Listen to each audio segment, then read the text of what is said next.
Hello, in this video we will cover adding manual invoices and vendors. These options are located in the AP Manager panel under the Expand option for AP Dashboard. You'll see Add Invoice and Add Vendor. So we'll start with the Add Invoice. If we click on that, you're going to be prompted with a pop-up. It says, do you have an invoice to upload? So I'm going to click Yes. Find my document. Now, if this document had been a PDF file, it would populate in this section over here to the right. Since it was a Word document, you would have to pull that up in the navigation tree under the lease or property in the document section. Okay. You'll also notice that it collapsed my screen once I uploaded that document, but if you click this little arrow here, it will expand it. And those expand collapse arrows are over here to the left as well as in the midsection. Okay. So you do have to start by filling out the invoice information section. For the description field is where you can describe your manual invoice. Maybe you give the period name or the charge name or the lease name. For example, I'm going to enter October CAM adjustment. Okay. Then you have the Assign To section where you assign whether this invoice is for a specific property or a lease. This is going to default to lease, but you do have the ability to assign it to a property. Maybe you have a vacant building that doesn't have any leases, but you need to pay some sort of charge for it, like a HOA fee or tax. So you have the ability to assign to a property. Okay. Now I'm going to leave this example on lease, but down below that you have the payee field, which is selecting who you are paying the invoice to. Now you have two options here on how you can select to find your payee. You can go ahead and start typing in the field. If you have the name of the vendor or the code, it will open a grid of all the contacts and vendors in the system. Now it is searching each one of these fields based on what I entered. Then you can make your selection from the grid below. But let's say you didn't have the name. So if you click this Select Vendor box, it's going to open an actual contact list. This is where you can view some additional information on screen without having to search for it yourself. Now within the screen you do have search capability. For example, if you knew the contact was linked to a specific lease but couldn't remember the contact name, you could search for the lease using the filter icon here. So let's say we know our contact, our vendor is tied to our AP training lease. We can enter that and click filter and it will bring back the vendor here. So there's our vendor, Christina Miller. Okay. Before we make our selection here, I just want to point out that you can edit the contact information by selecting edit, making your changes, and then you would click save. You also have the ability to add a new contact here. We click add, you will enter the contact information in the contact details screen, and then again if it's a vendor, just be sure to check the vendor box. Okay. So now I'm going to go ahead and click select so that we can select our vendor, Christina Miller. And it's going to pull back on screen for me. To the right of that, you have a Ship To field. If you needed to mail a check to this particular vendor, you can check this same as vendor box here, and it will populate this Ship To section with that same vendor information, which saves you from having to manually enter that information. Okay, so moving on down to the left-hand side here, you have the Ordered By field. So if someone specifically requested that the invoice be created, you could enter that here. For instance, if your customer service department requested new lighting, you could enter customer service here. But this is not a required field. Okay. Then you have the invoice number field. Now within the open invoice list, I had mentioned there are invoice numbers were system generated for system invoices. Manual invoice numbers are not system generated. So you'll want to decide a numbering system for how you want to number your manual invoices. For this example, I'm going to enter this. Okay. So now here is where you would select your terms if you had them set up in the system. For example, 30, 60, or 90 days. I don't currently have any set up in this database, but if you did have those set up, you could enter that here. If you have a purchase order number, you can enter it in this field. You also have a note section if you want to enter notes for the invoice. Okay, so now moving back up to the right hand side of the screen, the first required field is the invoice total. This is where you're going to enter the total for all charges you include on this invoice. So I'm going to enter $500. Okay. To the right of that, you have the calc amount. Okay.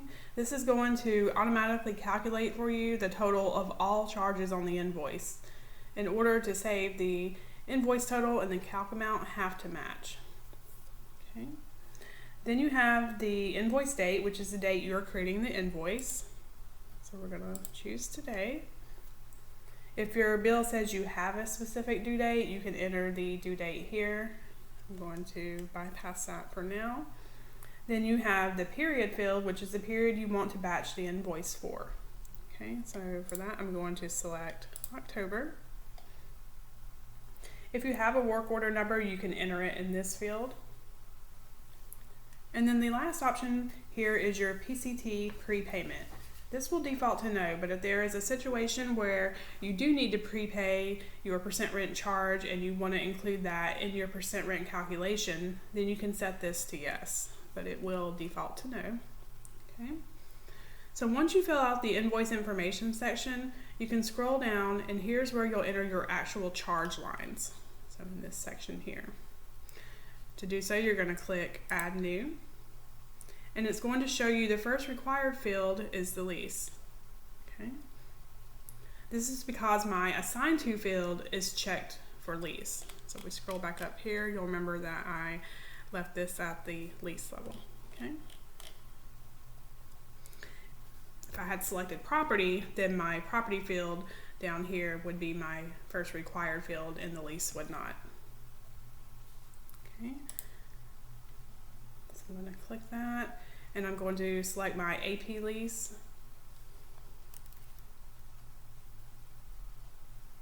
So we're going to filter on the AP training lease.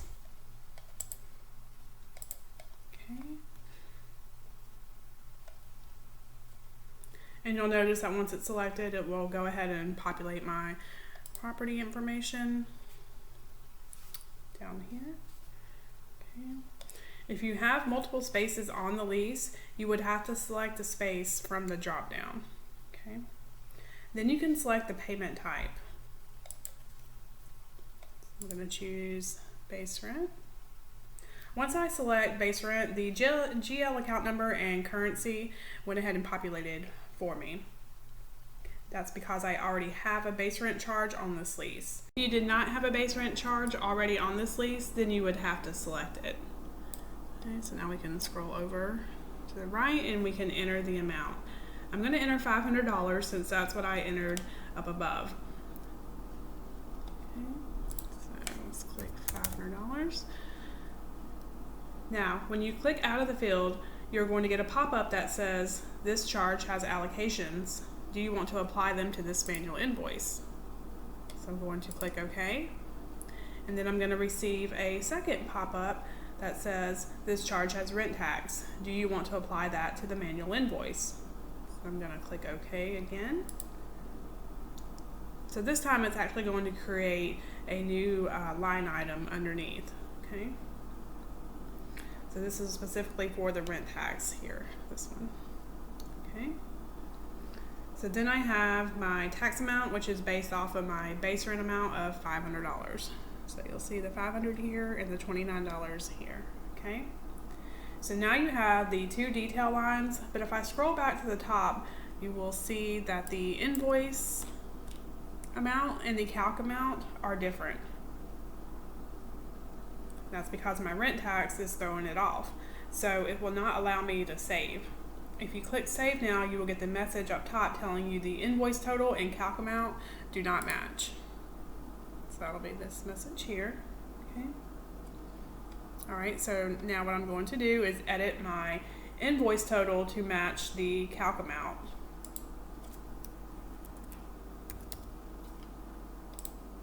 Okay. And then click save. Once you click save, you will get a pop-up that says, do you want to submit this invoice for payment? If I click yes here, that doesn't mean I have actually paid the invoice. It means it will be placed into the appropriate tab on the AP dashboard. Depending on the date, it will either go into the open invoice list or invoices to be processed. This invoice is an October invoice, so it would go into the invoices to be processed tab.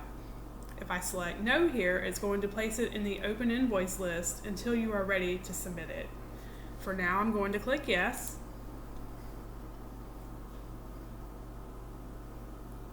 Okay. You can now go to the AP dashboard to the invoices to be processed tab and find that manual invoice. Okay, so if we go to our dashboard,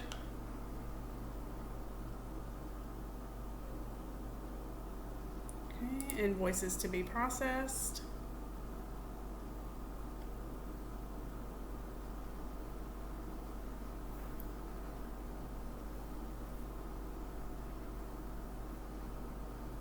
So what I'm going to do is search by the period.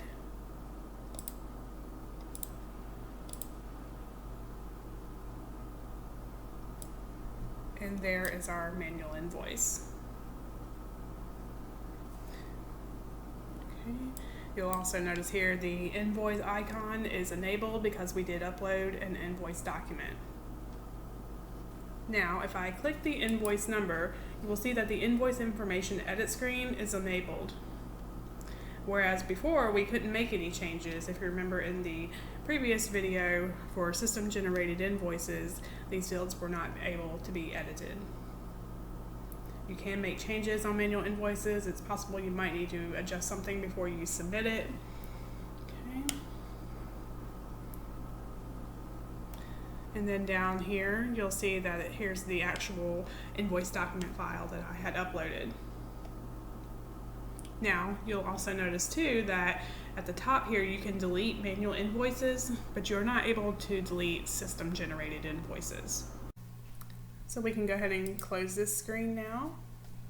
And if you were ready to go ahead and process this invoice, you could select it here and then click your Create Payment Batch to go ahead and process. Okay. Moving on, now we have the Add Vendor option over here to the left. So we want to select that. You can add a new vendor here. Again, there are several places in the system where you can do this, and this is just another option to do so within AP. Okay, so you would just populate your information here for your vendor. Make sure you check the vendor box and click Save. Okay. And then lastly, under the AP Dashboard tab, you have the Process 13th Periods. If the client has licensed 13th period accounting, then they can create 13th period batches here. So this brings us to an end on video 6, where we talked about adding an invoice and adding a vendor and process 13th periods. Please continue on with video 7 for AP reports.